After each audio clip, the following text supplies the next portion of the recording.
Olá, meu nome é Tiago MB, eu sou escritor com formação em História Cultural e eu escrevi um livro chamado Flores e Fúrias, um livro de ficção que foi um dos vencedores do Prêmio Lattes, sobre uma história que se passa no ano de 1975 em Curitiba.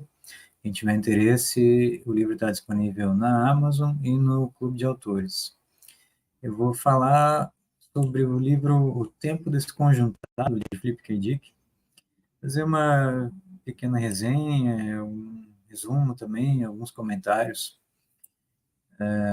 O livro foi escrito em 1959 e ele fala de um protagonista chamado Regal Gunn, que ele se vê, de repente, numa desconfiança total em relação à realidade em que ele vive. Então, ele aparentemente vive numa vida comum, numa cidadezinha típica do interior dos Estados Unidos, e ele começa a desconfiar de tudo ao seu redor e começa a desconfiar que tudo ao redor dele é falso e que a, o mundo foi construído para girar ao redor dele. Eu vou primeiro fazer uma introdução e uma, um pequeno resumo sem spoilers, né, sem contar detalhes assim mais aprofundados, e depois mais adiante, quando eu for fazer maiores detalhes, aí eu aviso, e quem quiser parar de assistir pode parar também. Eu também tenho o costume de falar um pouquinho mais devagar, então se alguém quiser escutar na velocidade 2, não tem problema nenhum. Os temas recorrentes nessa obra são a paranoia. Por exemplo, o protagonista, como eu disse, ele sente que está sendo perseguido, né, o tempo todo, e é um tema frequente também das obras de ficção paranoica. O delírio, os personagens e os protagonistas flertam muito com o delírio, então eles andam muito numa uma linha tênue que separa a realidade da ilusão. O protagonista lida com conspiração, ele acredita muito em que há uma conspiração contra ele, né? E ele também tem uma análise racional das próprias ilusões. Então, apesar de toda a desconfiança que ele tem em relação à realidade, ele tem um desprendimento dessas desconfianças e tem uma análise racional daquilo que ele está vivendo. O livro tem um paralelo muito evidente com o Show de Truman, que é um filme dos anos 1990, com o Jim Carrey. Inclusive tem um delírio que não é reconhecido oficialmente, mas que leva esse nome, que é o delírio de Show de Truman. Então é um delírio que a pessoa acredita que é o centro do universo e que o mundo ao redor foi construído para ela, né? Deixa eu mostrar um pouquinho do livro.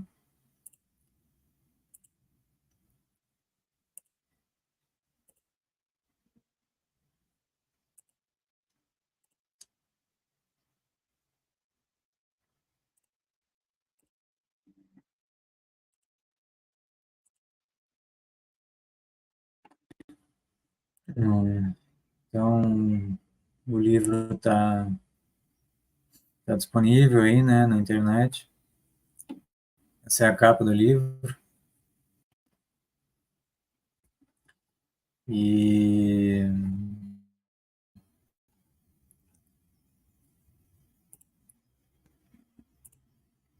o livro tem um paralelo também com o outro livro, um outro livro famoso do Philip K. Dick, não tão famoso porque ele foi escrito no começo da carreira do Philip K. Dick, quando ele ainda estava tentando ser um escritor mainstream, vamos dizer assim, escrevendo literatura realista, que é o livro Vozes da Rua, No livro Voz da Rua também o protagonista tem uma inadaptação, um inconformismo com a realidade muito grande. Também tem uma luta desesperada para não sucumbir às próprias manias e os próprios devaneios, e para não ser engolido pelo vazio do universo ao seu redor. Também, o Tempo Desconjuntado também tem um paralelo grande com o Homem do Castelo Alto, em alguns momentos, principalmente num momento já no terço final do livro, em que o protagonista vai para um local ermo e distante, encontra pessoas desconhecidas no alto de uma colina. E, enfim, a gente observa no Tempo Desconjuntado, no início do livro, essa típica classe média americana, no subúrbio americano dos anos 1950. O livro foi escrito em 1959, né? E aos poucos a gente vai entrando nesse mundo suburbano. A narrativa vai acompanhando o cunhado do protagonista no trabalho dele no supermercado. O cunhado dele, do Ragogan, que é o protagonista, é o Vic. E o Vic tem uma esposa que é a irmã do Ragogan. E o Ragogan mora com o cunhado e a irmã na casa deles, né? E eles têm um filho, os dois têm um filho, o cunhado e a irmã têm um filho chamado Sammy. No início a gente vê o Rago na casa da irmã tomando cerveja. Aparentemente ele já tem uma certa idade, mora com eles. A irmã tem um filho, como eu disse, ela se preocupa muito com a limpeza de um terreno que tem umas ruínas antigas lá no meio da cidade. E aparentemente o protagonista, o Ragogan, não tem um trabalho fixo e ele vive de um concurso de jornal chamado Onde o Homenzinho Verde irá aparecer agora. O protagonista ele ficou relativamente famoso por causa desse concurso e ele se manteve vencedor desse concurso por anos a fio. E eles, tanto o protagonista quanto a família dele, são um pouco frustrados por conta de ele levar uma vida praticamente sem trabalhar, né? Ele só se dedica a esse concurso. E ele serviu durante a Segunda Guerra Mundial, ele serviu numa ilha do Pacífico por alguns anos. E essa foi praticamente a única atividade que deu alguma seriedade para o protagonista, né? De resto, a gente sabe pouco da vida dele, só sabe que ele não tem um trabalho fixo, ao contrário de todos os outros habitantes do local, e ele só participa desse concurso e leva a vida participando desse concurso. Aí a gente tem um casal de vizinhos impertinentes, que são a June e o Bill, e eles chegam com comida para jantar, com lasanha, jogam cartas, comem, e eles chegam sem serem convidados, causam algum incômodo, mas são recebidos, né? E nesse momento o cunhado, o Vic, vai no banheiro e não encontra uma cordinha de acender a luz no banheiro. E ele acreditava que essa cordinha estava sempre lá. Mas ele chega lá no banheiro e a cordinha não está lá. Então ele volta muito perplexo com isso, né? E o protagonista, o Regan, se impressiona com essa história. Depois o sobrinho do protagonista pede ajuda com um aparelho eletrônico, um receptor de rádio. E essa cena termina aí, e depois no dia seguinte o protagonista, o Ego, recebe um suposto agente do jornal, do qual ele participa do concurso, né? E ele veio trazer um questionamento sigiloso para o Rego sobre as respostas diárias dele para o concurso. E aí o leitor descobre que o Regogan já errou várias respostas desse concurso. E que ele, apesar disso, ele é mantido sempre no primeiro lugar do concurso por interesse do próprio jornal. O Rego e esse agente do jornal discutem sobre o método do protagonista, o método de acertar as respostas do concurso, onde o Homenzinho Verde vai aparecer agora. Esse é o nome do concurso. E os dois chegam à conclusão de que o Rego tem um talento natural que não pode ser aprendido ou replicado. E ele tem muito mais esse talento natural, essa sorte, entre aspas, do que um método. O mensageiro do jornal se incomoda um pouco com o desdém do protagonista e ele parece insinuar que o Rego não sabe da importância e profundidade que tem aquele concurso. Vou mostrar algumas imagens aqui do livro também.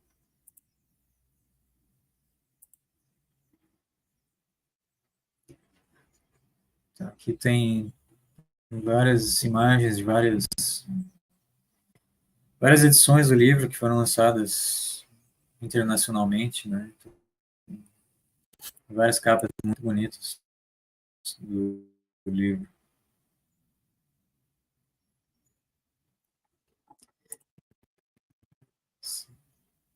Aqui o livro se chama em inglês Time Out of Joint, que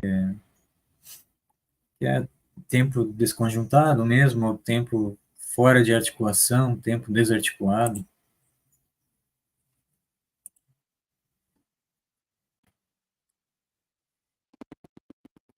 Então,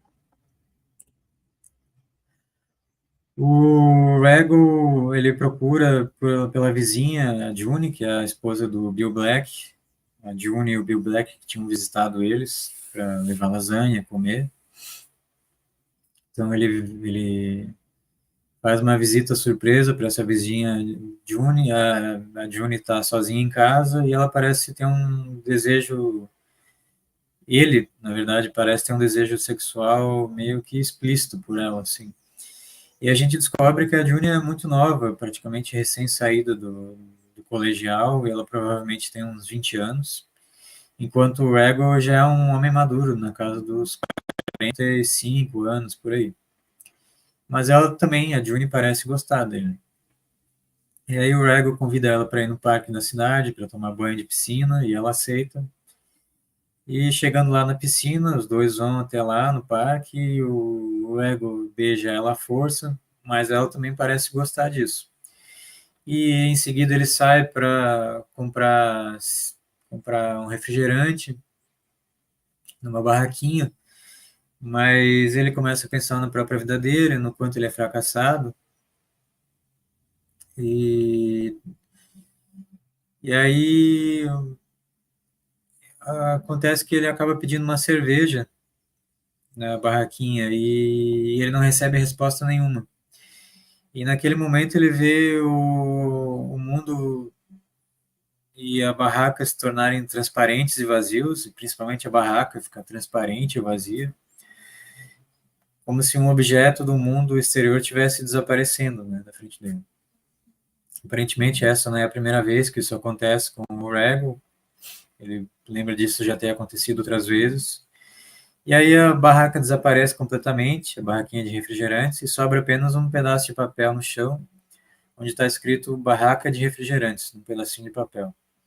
Aí o Rego recolhe esse papel e coloca numa caixinha no bolso dele e guarda esses pedaços de papel junto numa caixinha com outros papéis semelhantes. Depois disso, o Rego volta para casa e conversa com o cunhado dele, o Vic, a respeito de largar o concurso, porque ele está exausto mentalmente. E a gente descobre que o protagonista, o Rego, contribui mensalmente com $250 para o sustento da casa, que para a época, $250 por mês era bastante coisa, né?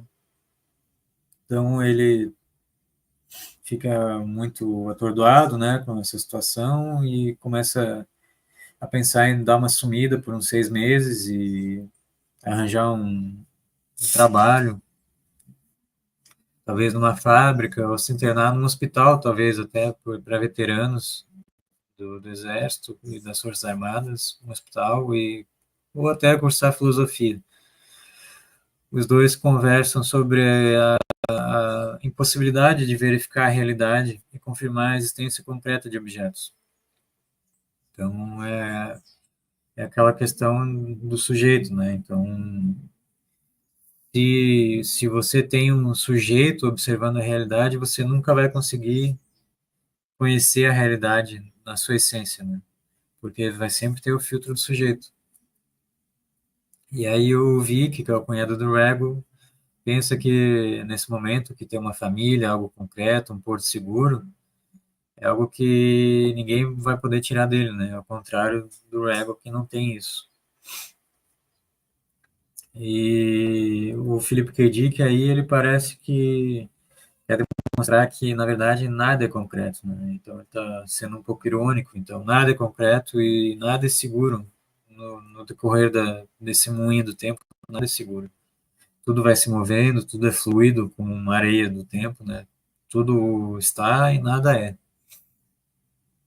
O protagonista, o Egogan, ele pensa na estrutura mental da realidade que é apoiada na linguagem, nos signos arbitrários das palavras. Então, a realidade é muito amparada na forma como a gente se comunica, né?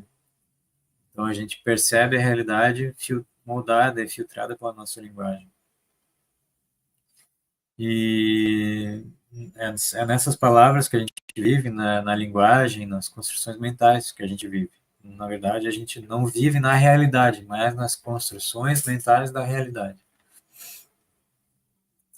E há uma reflexão de que Deus, somente Deus, deve conhecer os objetos, mas a gente tem o filtro do sujeito e a gente só conhece as palavras.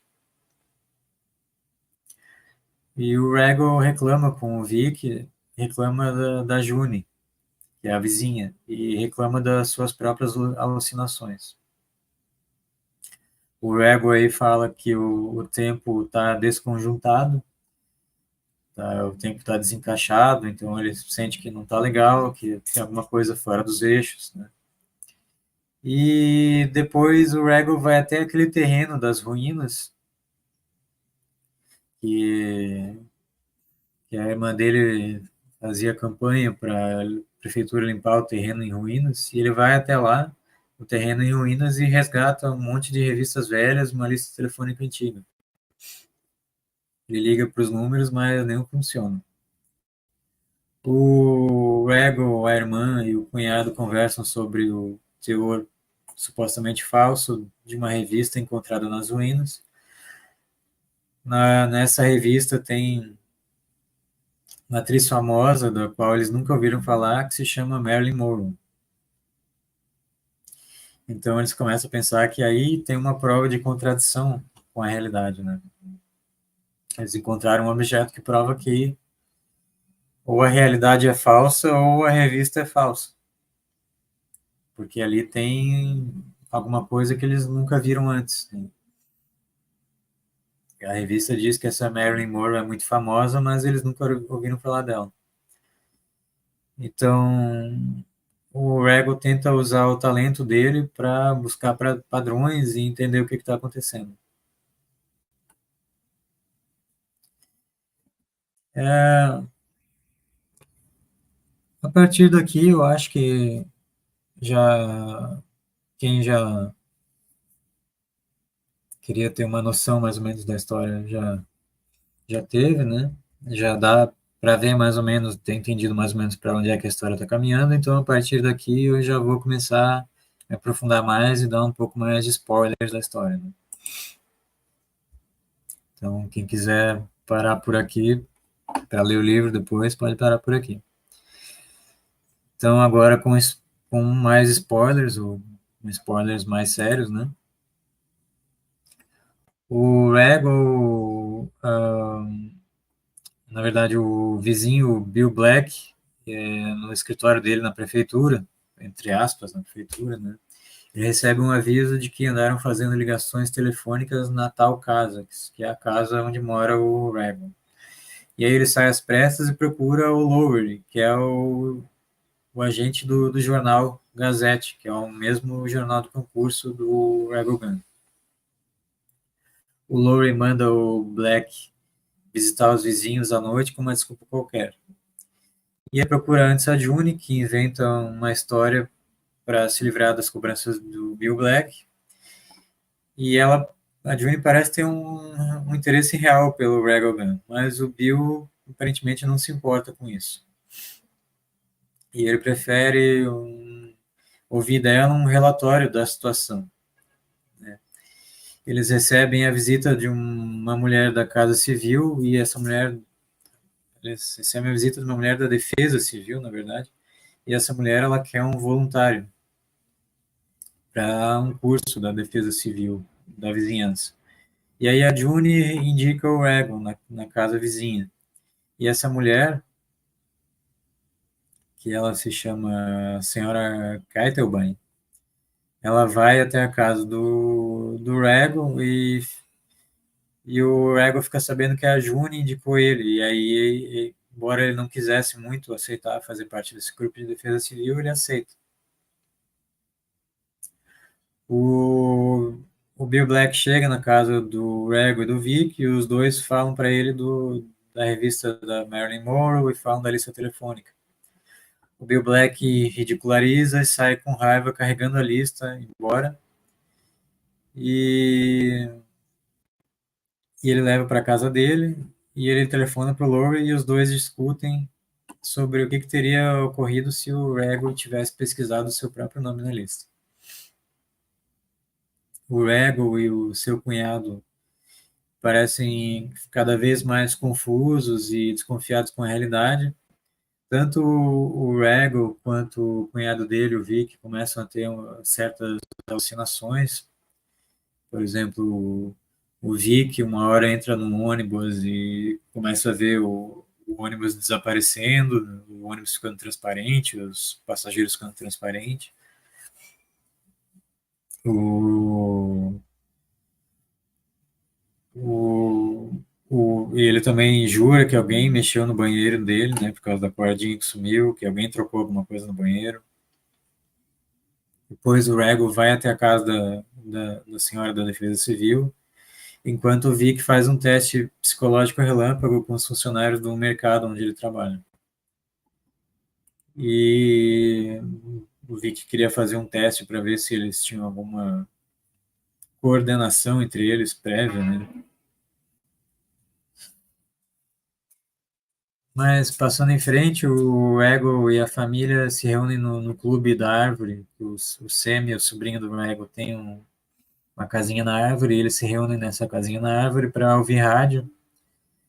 E eles acabam captando vários ruídos e vozes e estações estranhas nessa rádio e eles acabam desconfiando de uma base aérea secreta nas redondezas.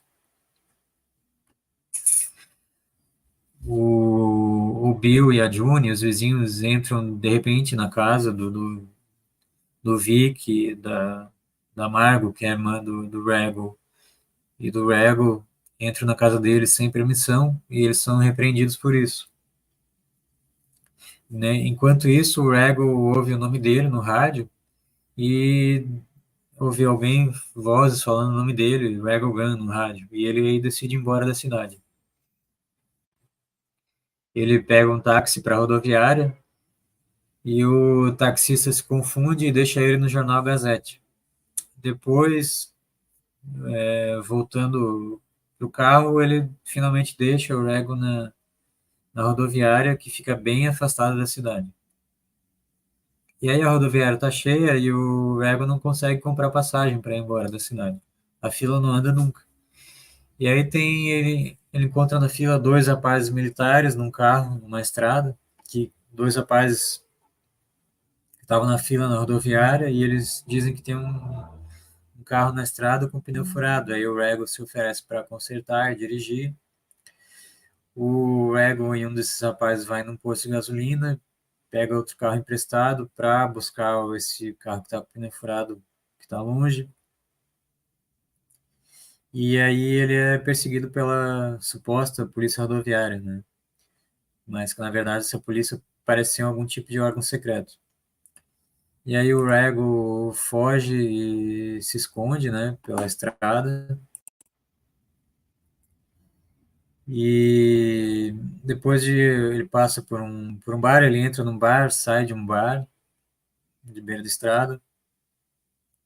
E depois de algumas horas rodadas e muitos quilômetros andados, ele consegue deixar a cidade e ele pega a estrada cada vez mais esburacadas e distantes, num escuro total, sobe um morro, o carro quebra, ele começa a andar a pé e, e ele vai subindo o morro a pé e ele pede ajuda para uma senhora que ele encontrou numa cabana no alto do morro. E essa senhora é muito parecida com a senhora Catelbain e o filho dela, o Walter. Os dois são muito parecidos com a senhora Catelbain e o filho Walter, da Defesa Civil. E aí o Rego, no alto desse morro, nessa casa, ele pede ajuda deles e eles acabam oferecendo para ele dormir no porão da casa. Só que lá no porão, quando ele vai dormir, ele encontra um aparelho de rádio e fica paranoico com isso. E aí ele volta e discute com a mãe, com o filho, e ele diz que ele é o centro do universo, que o mundo ao redor dele é falso e que o mundo é feito para enganar ele. E aí ele prende a mãe e o filho numa despensa, ele começa a vasculhar a casa, ele volta, e aí a mãe e o filho abriram um buraco nos fundos da despensa e acabaram fugindo. O Rego vai para a sala, olha para a TV da sala, lá tem um aparelho de vídeo sobre a TV, tipo um videocassete, e lá ele dá um play no videocassete, vê gravações dele próprio com o cotidiano dele, sob vários ângulos e com narração, né? Então tem uma fita cassete lá onde tem a vida dele, do Regovan, gravada lá. E num outro cômodo ele encontra revistas datadas dos anos 1990. Lembrando que a história desse livro se passa em 1959, e ele encontra revistas dos anos 1990 nessa casa. E aí ele escuta homens chegando em umas caminhonetes na rua, ele vê faixas de luz, de lanterna na direção dele e acaba perdendo a consciência. Depois, no dia seguinte, o Rego acorda novamente na casa da irmã dele, a Margot, e do cunhado, o Vic. Ele perde boa parte da memória sobre o que ocorreu com ele, e ele é informado de que ele teria ficado bêbado no bar da beira da estrada. Depois ele é procurado pela June Black, que anuncia que quer se divorciar do Bill Black, e a June propõe para o Regal os dois viverem juntos. O Regal aparenta estar bem, mas ele, ele aparenta querer continuar a vida normal dele, mas ele continua pensando no evento em que ele perdeu a consciência, e ele desconfia de que algo importante tinha parado nas mãos dele, né, quando ele perdeu a consciência, né? Mas ele continua sob vigilância dos homens e máquinas da prefeitura, entre aspas, né, que estão trabalhando na frente da casa do cunhado dele, né, onde ele mora.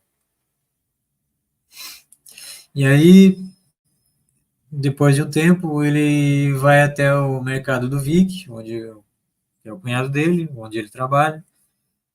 Ele, ele tinha demonstrado que ele iria continuar vivendo a vida normal dele, que ia continuar no concurso, mas depois de um tempo ele vai até o mercado do Vic e os dois conversam de forma privada e planejam uma forma de deixar a cidade. Os dois aparentam, né, querer deixar a realidade onde vivem. Os dois aparentam já nesse ponto estarem inconformados com a realidade.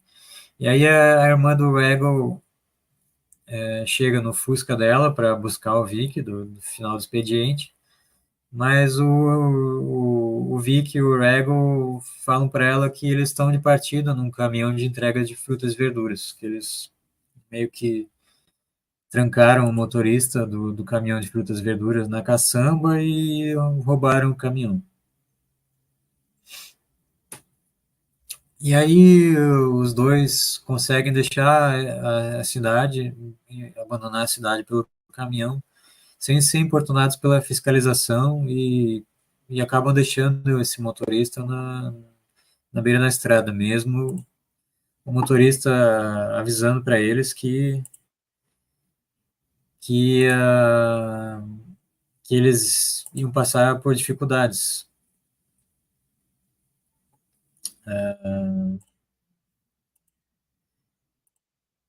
Compartilhar mais alguma coisa aqui.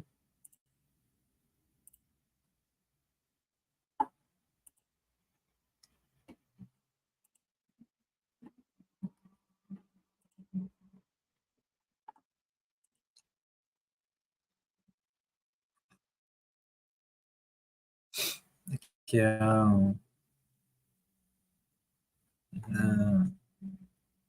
na Wikipédia tem um bom resumo do livro. Depois eu vou dar uma lida aí. Então, o Vic e o Rego conseguem abandonar a cidade na estrada, né, com o caminhão, abandonam o motorista. Depois de um certo ponto, eles próprios abandonam o caminhão e seguem a pé por uma cidade estranha e entram numa lanchonete, pedem um lanche e são importunados por uns garotos que se vestem de uma forma estranha, se falam de uma forma estranha. E eles chamam o Rego e o Vic de gravatinhas e lunáticos. E o Rego e o Vic tentam pagar em dólar, mas isso causa um estranhamento muito grande da atendente, que ela disse isso que é uma forma antiga de fazer pagamentos. E esses garotos que chamam eles de gravatinhas e lunáticos acabam perseguindo o Rego e o Vic para fora do estabelecimento. E eles se estranham ali fora na rua, mas acabam meio que se entendendo. Aí os garotos levam eles para um apartamento onde tem outros garotos semelhantes, que eles tocam uma espécie de flauta pelo nariz. E lá uma senhora chega para pedir que eles parem com barulho e ela se apresenta como dona do prédio, né? E o Rego e o Vic pedem um quarto para eles se hospedarem. E eles perguntam para a mulher sobre o tempo presente. E ela fala do Ragogun e fala que, apesar do estranhamento dela, ela começa a falar um pouco, né? Fala do presente, fala do Ragogun e fala que o Ragogun era dono de uma empresa de aluminídio, que é um composto metálico. Eles acabam descobrindo sobre a guerra da Terra contra os lunáticos. E a senhora diz que o Rego simplesmente tinha sorte nas previsões dele de onde iriam cair os mísseis lunáticos. E aí eles decidem ir embora repentinamente, sem alugar apartamento nenhum. Eles procuram um telefone numa farmácia para ligar para o número que o motorista do caminhão forneceu para eles, antes de eles despacharem o motorista do caminhão na beira da estrada. E aí nessa farmácia, a atendente é a própria senhora Kettelbein, da Defesa Civil.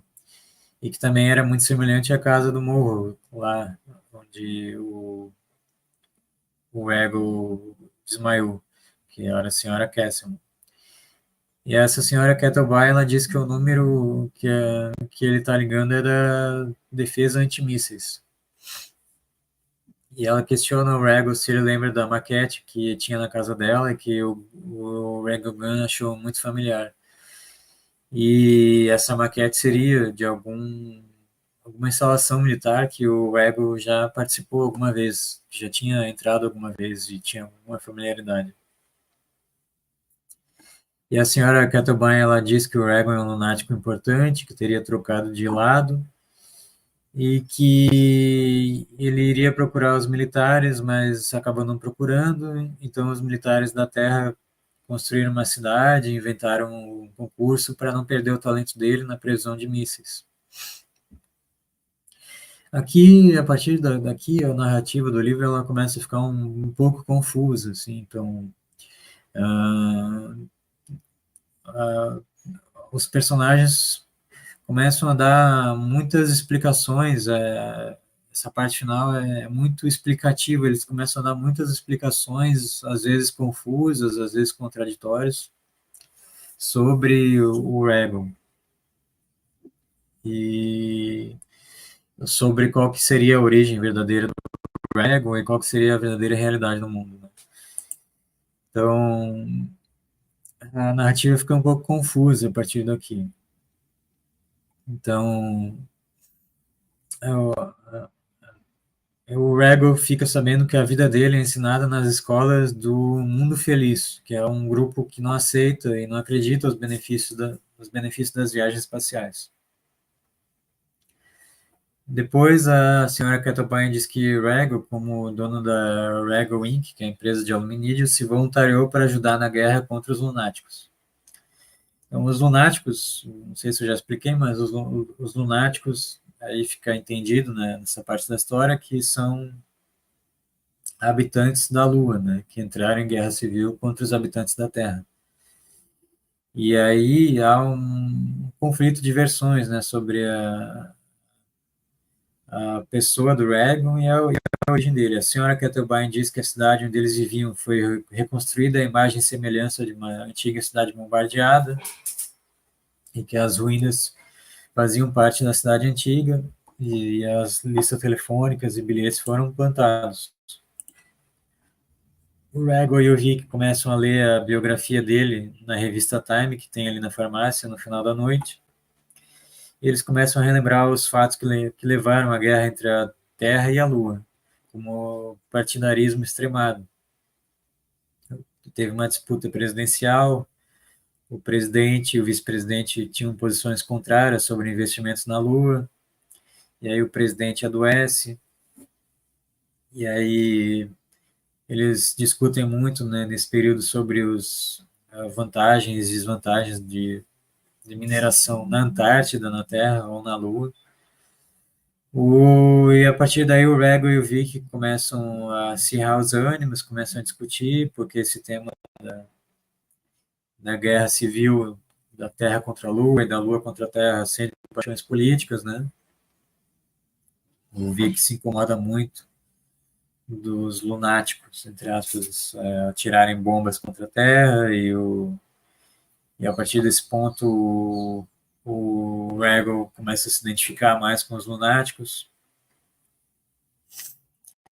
e se conta que na história passada houve muita confusão sobre a devolução de verbas federais que teria levado à prisão de um grupo de lunáticos.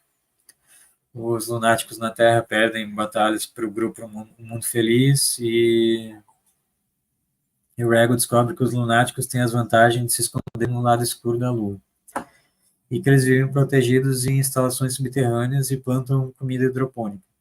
E eles jogam bombas atômicas e outras menores na Terra. E o Rego percebe que ele próprio mudou de lado e passou a ser contrário aos isolacionistas da Terra. Então, ele, a princípio, ele tinha se voluntariado para trabalhar a favor dos terráqueos, né, contra os lunáticos, mas ele percebe que começa a se identificar mais com a causa dos lunáticos. Enquanto isso, a irmã do Rego, a Margo, ela acaba discutindo com o Bill, que é o vizinho, que ele já está ciente do desaparecimento do Rego, e ele diz que descobriu que a senhora Ketelbaum é uma infiltrada no projeto, e ela tenta despertar as memórias esquecidas do Rego.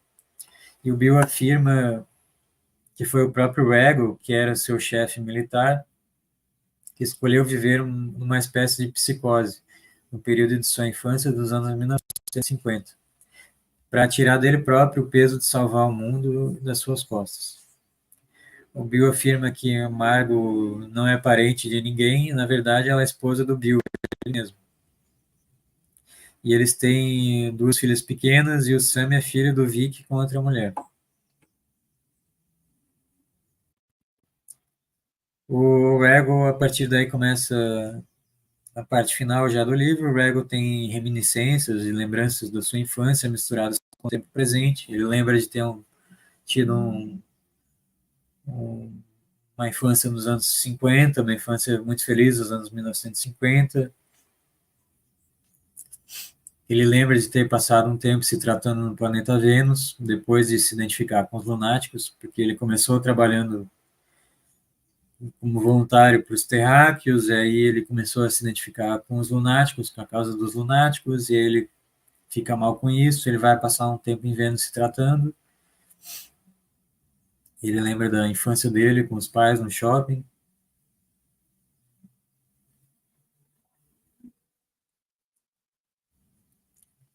E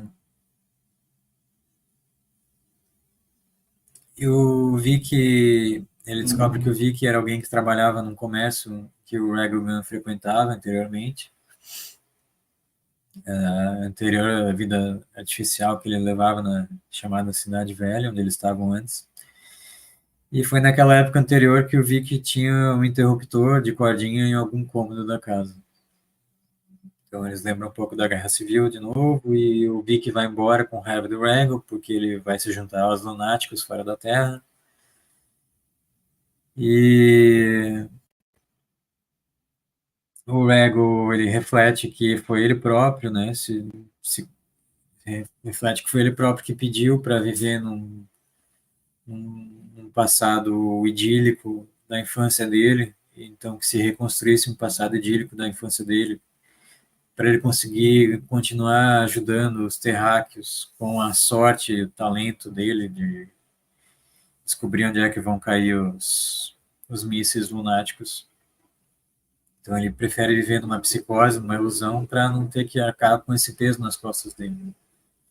E aí o Vic foi embora e o Regan, do lado de fora da farmácia onde eles estavam ainda até agora, ele vê um foguete em posição de lançamento, e no qual ele acredita ver sair desse foguete um astronauta que é o Walter Kettelbein, que é o filho da senhora Kettelbein.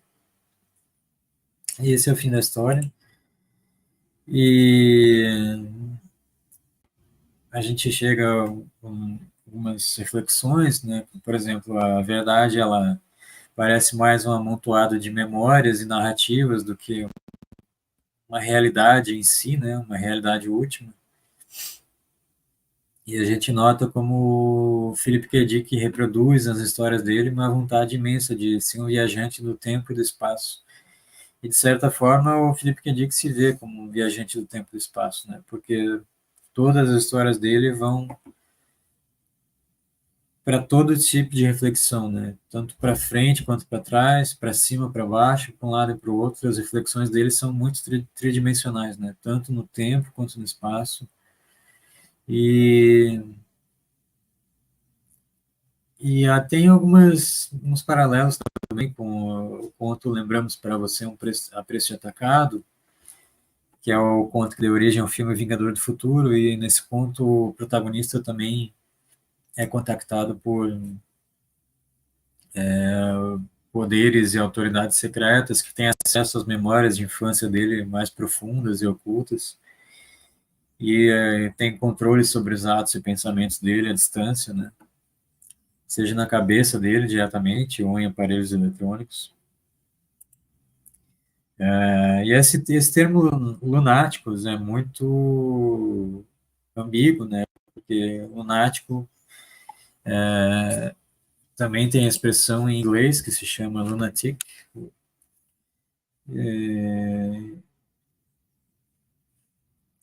e é uma expressão que significa tanto habitante da Lua, mas também significa alguém delirante, né? Alguém maluco, alguém alucinado. Então, no fim das contas, toda essa história pode ter sido uma alucinação, né? Então,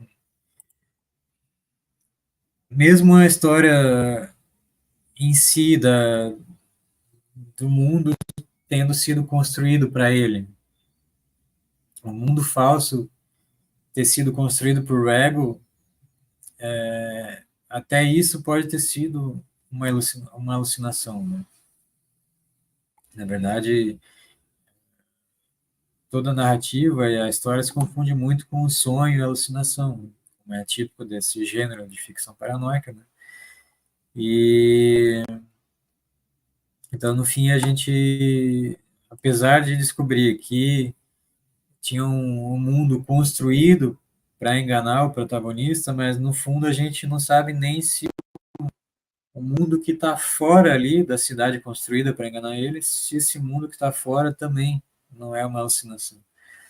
Em algum momento eu até cheguei a pensar que a história iria terminar com o protagonista descobrindo que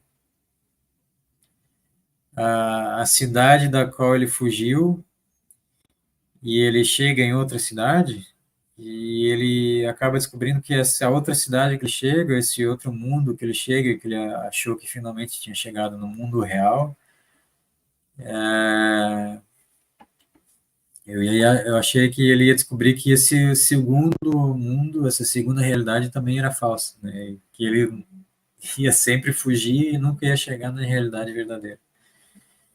E, é curioso também, né, o quanto ele, ele tem as memórias seguidamente apagadas e reconstruídas e retomadas e rememoradas. Então, a própria identidade do protagonista, dos personagens, é embaçada e é apagada e reapagada, escrita e reescrita, narrada e renarrada de diversas formas. Então, a gente fica em dúvida sobre o que as pessoas, afinal, né? Se elas são só um amontoado de memórias ou se elas são um amontoado de narrativas e qual é a essência final das pessoas em si, né? Qual que é a essência das pessoas? Porque as pessoas em si, elas são não não só a carga genética delas, né, mas o conjunto de experiências que elas viveram, o conjunto de narrativas que elas próprias têm sobre si, né? Então fica esse questionamento. No geral, é um livro que até hoje não foi o melhor que eu li do Philip K. Dick. Na verdade, eu acho que foi até o menos bom. Eu não vou dizer o pior, porque eu acho que o Philip K. Dick não tem histórias ruins, nunca li nenhuma história ruim dele. Mas em termos de narrativas longas, essa talvez tenha sido a menos empolgante, a menos impactante. Ela tem uma narrativa que ela se desenvolve muito lentamente, que ela chega a ser muito tediosa em alguns momentos, em vários momentos ela é bastante tediosa. Então ela vai se arrastando, se arrastando, se arrastando, até 3/4 praticamente do livro se arrastando, ou mais disso. E chega no final ali,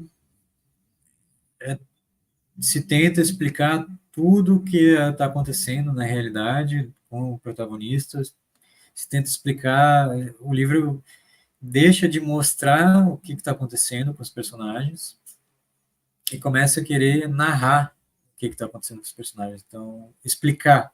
Então a gente chega num ponto da ficção em que a ficção ali, no meu ver, né, na minha humilde visão, ela não está bem desenvolvida, a ficção ele não está bem escrita, porque a ficção, para ela ser mais fluida e se desenvolver bem, é muito importante que a gente evite ao máximo as explicações do que está acontecendo e, e se apegue mais em mostrar, né? Faça com que o leitor realmente veja, o leitor sinta e veja o que está acontecendo. A partir do momento que tu tem que explicar muito o que está acontecendo, a narrativa fica mais problemática. Então, ali chega num determinado ponto, perto do fim do livro, em que tudo começa a ser explicado, explicado, explicado, explicado, explicado, explicado, e praticamente você não tem mais uma narrativa.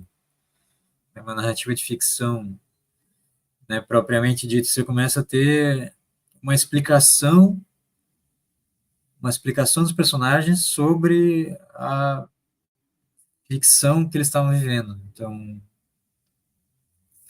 a narrativa se perde um pouco ali nesse momento, mas não deixa de ser uma história boa, uma história interessante, e a gente tem que perceber que ainda é uma história do início da carreira do Philip K. Dick, de 1959. Ele é de 28, então ele tinha 31 anos, né?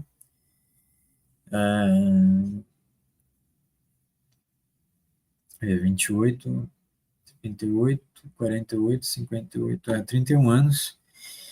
E é um período da vida dele em que ele está muito ligado à ficção científica, ainda tradicional, né? E ele tinha que escrever muito e muito rápido e tomando muita anfetamina para conseguir dar conta de ganhar algum dinheiro, porque,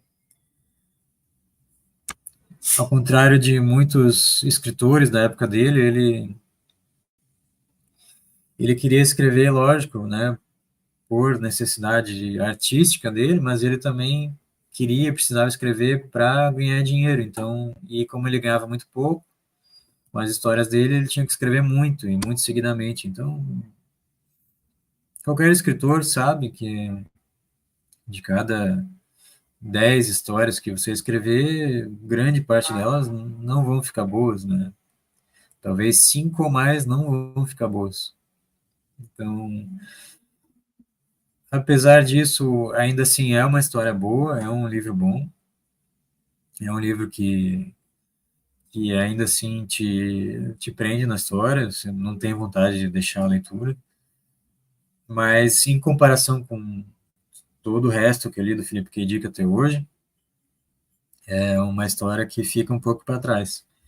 Mas ela fica nesse contexto aí dessa fase do Philip K. Dick que ele deixa de tentar ser um autor de ficção realista para mergulhar de cabeça na ficção científica, e a ficção científica tradicional da época eram dessas pequenas histórias publicadas em revistas de ficção científica. E, e alguns anos depois só desse livro ter sido publicado, se eu não me engano, uns 4 anos depois desse livro ter sido publicado, que ele virou a chave na carreira dele, que foi com o Homem do Castelo Alto, e ele virou a chave e até trocou de esposa também, foi para a terceira esposa, e virou a chave na vida dele e começou a escrever ficções mais surrealistas, né?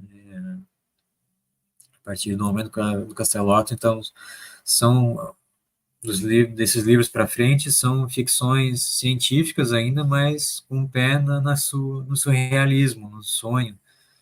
Então a gente tem depois livros como o, o Android Sonho com Ovelhas Elétricas, que deu origem ao Blade Runner, tem o Ubik, tem o Lume e as Lágrimas, tem o Homem Duplo, tem o Clãs da Lua Alfana, enfim, tem, tem vários outros aí muito interessantes a partir dessa época, né? É, então, esse livro, o Tempo Desconjuntado, ele meio que marca um final de ciclo na vida dele, no final da carreira dele, em que ele está terminando essa fase de ficção científica pura, né? Que seria a segunda fase da carreira literária dele, e transitando para a terceira fase, que é a fase da ficção científica surrealista. E no início dos anos 70 já começa uma fase ali, outra fase intermediária entre a ficção surrealista e a ficção política, policialesca, assim, vamos dizer, com próprio Homem Duplo e Fume e as Lágrimas também começa a entrar no ramo do policialesco, político, né? E aí já para o meio dos anos 70 em diante, até o fim da carreira dele, quando ele faleceu em 82, já vai para uma fase mais teológica, né? Então é isso, o tempo desconjuntado.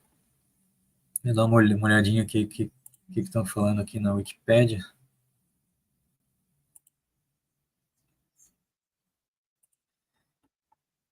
A Wikipédia em inglês do tempo desconjuntado.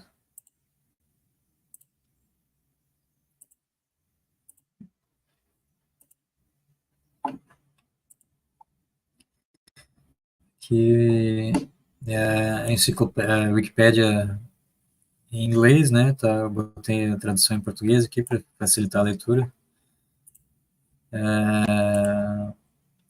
Time of Joint é um romance distópico do escritor americano Philip K. Dick, publicado pela primeira vez em forma de romance nos Estados Unidos em 1959. Uma versão resumida também foi serializada na revista britânica de ficção científica New World Science Fiction. Vários episódios a partir de dezembro de 1959 a fevereiro de 1960. O romance resume muitos dos temas de Philip K. Dick, com suas preocupações sobre a natureza da realidade e as pessoas comuns em vidas comuns, tendo o mundo se desenrolando ao seu redor. O título é uma referência à peça de Hamlet de Shakespeare. A frase preferida por Hamlet após ser visitado pelo fantasma de seu pai e saber que seu tio Cláudio assassinou seu pai. Em suma, um evento sobrenatural chocante que altera fundamentalmente a maneira como Hamlet percebe o estado e o universo. Entre aspas, o tempo está fora de controle. Ó maldito despeito, que nasci para consertar isso. Assim como vários eventos do romance. E aqui tem um outro resumo, né, da história que eu já fiz.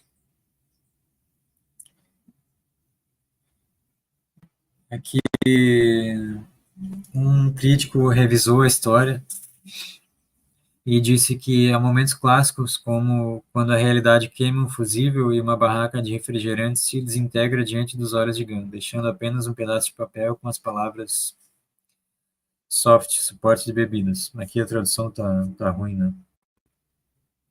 E outro crítico revisou Time Out of Joint, Tempo Desconjuntado, para a revista Imagine, e disse que, entre aspas, como sempre, a investigação inexpressiva de Philip K. Dick sobre um mundo paranoico revela mais do que um pouco das dimensões irreais de nossos próprios ambientes ditos seguros.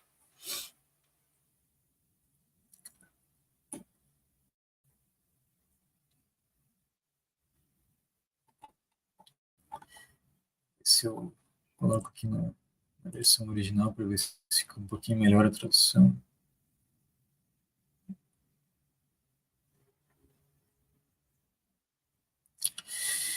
Enfim,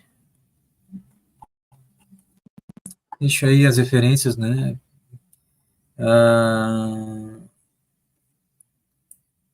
Para quem quiser ser introduzido à história, né? A Wikipédia aí dá uma boa introdução. E aí também tem uma introdução também do livro à venda, né?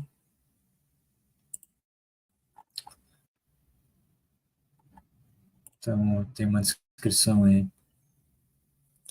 Um romance impressionante de um dos maiores nomes da ficção científica. Philip K. Dick faz o leitor duvidar do real e se perguntar a todo momento até que ponto a paranoia é justificada. Em edição especial, com projeto gráfico arrojado, uma obra inédita de Philip K. Dick chega ao Brasil, trazendo um retrato único da construção do medo, da desconfiança e da própria realidade. O Ego Gunter é um trabalho bastante peculiar. Ele sempre acerta respostas para um concurso diário de jornal local. E quando ele não está consultando seus gráficos e tabelas para o trabalho, ele aproveita a vida tranquila em uma pequena cidade americana em 1959. Pelo menos é isso que ele acha. Mas coisas estranhas começam a acontecer. Primeiro, Reagan encontra uma lista telefônica e todos os números parecem ter sido desconectados. Depois, uma revista sobre famosos traz na capa uma mulher belíssima que ele nunca tinha visto antes, Marilyn Monroe. E para piorar, objetos do dia a dia começam a desaparecer e são substituídos por pedaços de papel com palavras escritas, como vaso de flores e barraca de refrigerante. A única alternativa que Reagan encontra para descobrir o que está acontecendo é fugir da cidade e de todos esses acontecimentos bizarros. Contudo, nem a fuga nem a descoberta serão tão fáceis quanto ele imaginava. A Rolling Stone faz uma crítica aqui dizendo que é maravilhoso, terrivelmente divertido, ainda mais se você já considerou a possibilidade do mundo ser um universo fictício construído somente para impedir que você descubra quem realmente é. Uma possibilidade bastante plausível, claro. Fecha aspas. Essa versão aqui do livro, essa edição foi lançada em 2018. Tem uma capa bastante bonita, a editora Suma.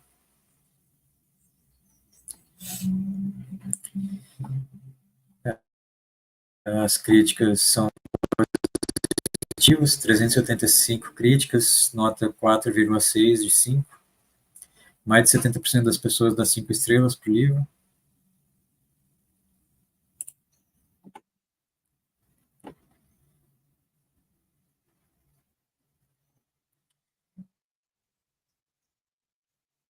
E as pessoas fazendo algumas críticas aí na internet.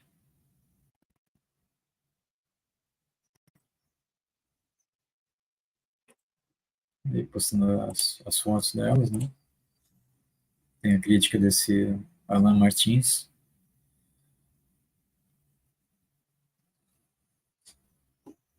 Do blog Anatomia da Palavra.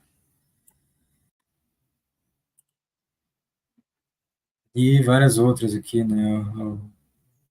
As pessoas dizendo recomendo, outras impressionante, ótimo, porém, amei, gostei, superestimado, final fraco, algumas das críticas que eu também fiz aqui. A realidade é um brinquedo nas mãos de PKD. E é isso, pessoal. Eu vou só mostrar para vocês aqui, para quem não conhece ainda, né?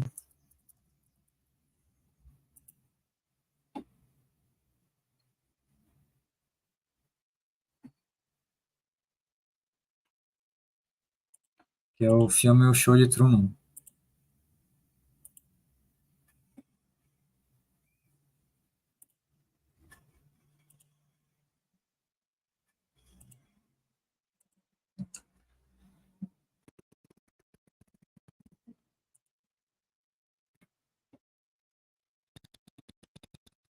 E é um filme dos anos 1990 e que, apesar de não ser acreditado, mas tem muita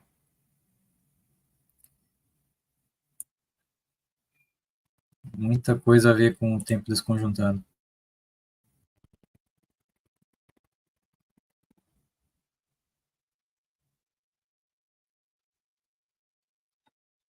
É um cartaz do filme, né?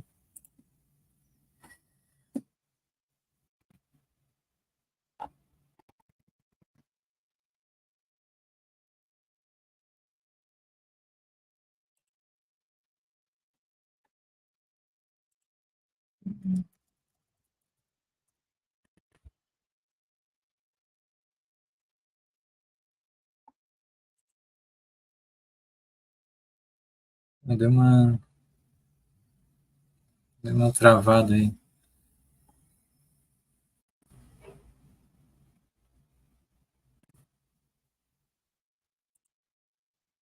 Tá. Só mais uma vez, rapidinho.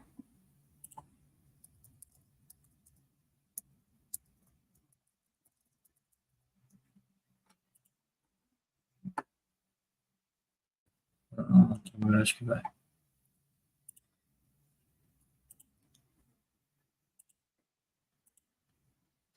Tá aí, não consegui abrir no outro site, mas tá aqui na Wikipedia, Show de Truman.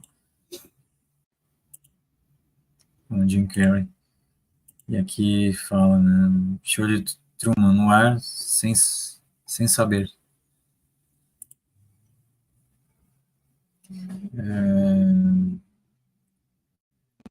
Comédia dramática, psicológica,